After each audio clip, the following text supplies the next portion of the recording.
ইয়াকে আমি দিয়েছি মনে ভালো লাগা কেউ নাম করে ইয়ার লাগে পাঠাইছি না পাঠা মনে আমি কই যায় লাগে পাঠা পাঠাইছি গোলাবলি করলে কলতা আমার লগে করতে গেল গোলাবলি গোলাবলি আমার কইছে সাবধানে রাখে না ইয়াল্লা সাবধানে জানি রাখতে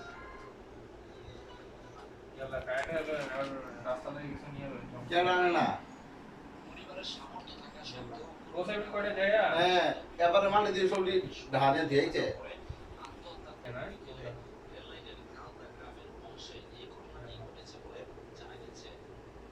কেনটা কি তা করবে তো খবর নিয়ে জানা যায় নিহত সালাউদ্দিন প্রায় 1 বছর পূর্বে তারপরে তো বৃষ্টি দিতে বা তিনি দীর্ঘদিন প্রবাসী ছিলেন, বর্তমানে মেকআপ ভ্যানের চালক ছিলেন। কি করে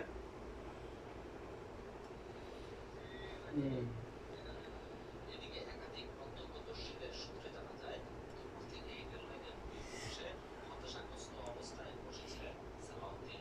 শেষমেশ বিকেলে ওটা কি তা হইছে মালবাহী ট্রেনের সামনে শুয়ে পড়েন তিনি। ওই ট্রেনের নিচে কাটা পড়ে তার দুই পা শরীর থেকে বিচ্ছিন্ন হয়ে যায়। এরপর এই অবস্থায় সেখানে প্রায় ঘণ্টাখানেক পড়েছিলেন ওই যুবক। তারপর তার স্বজনরা খবর পেয়ে তাকে উদ্ধার করে কুমিল্লা মেডিকেল কলেজ এটা তো সবাই কয় এটা তো আমি সব কিছু কনফার্ম না দিতে পারবো আগ্রহ পানি জমছে আগ্রহ পানি যায় আমার